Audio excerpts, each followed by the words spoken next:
ನಮಸ್ಕಾರ ಗೆಳೆಯರೆ, ನಾವು ಇವತ್ತು ಸಾಮಾನ್ಯ ಜ್ಞಾನದ ಪ್ರಮುಖ ಪ್ರಶ್ನೋತ್ತರ ಬಗ್ಗೆ ಚರ್ಚಿಸುತ್ತಿದ್ದೇವೆ. ಈ ಪ್ರಶ್ನೆಗಳ ಉತ್ತರ ನಿಮಗೆ ಗೊತ್ತಿದ್ದರೆ ಕಮೆಂಟ್ ಮಾಡಿ ತಿಳಿಸಿ ಮತ್ತು ವಿಡಿಯೋವನ್ನು ಕೊನೆವರೆಗೆ ನೋಡಿ.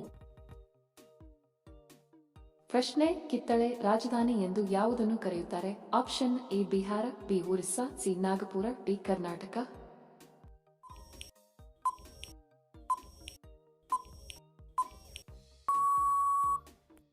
ಸರಿ ಉತ್ತರ ಆಪ್ಷನ್ ಸಿ ನಾಗಪುರ. ಪ್ರಶ್ನೆ: ಯಾವ ಪ್ರಾಣಿ ಹೆಚ್ಚು ಕೋಪವನ್ನು ಹೊಂದಿದೆ? ಆಪ್ಷನ್ ಎ ಕಾಡು ತೋಳ, ಬಿ ಆನೆ, ಸಿ ಸಿಂಹ, ಡಿ ಕರಡಿ.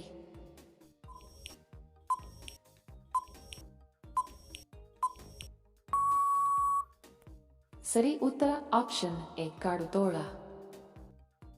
ವಿಡಿಯೋ ಕೊನೆವರೆಗೂ ನೋಡಿದ್ದಕ್ಕೆ ತಮ್ಮೆಲ್ಲರಿಗೂ ಧನ್ಯವಾದಗಳು. ಮತ್ತೆ ಭೇಟಿ ಆಗೋಣ ಇಂಟ್ರೆಸ್ಟಿಂಗ್ ವಿಡಿಯೋದೊಂದಿಗೆ. ಅಲ್ಲಿಯವರೆಗೆ ನಮಸ್ಕಾರಗಳು. ಜೈ ಹಿಂದ್.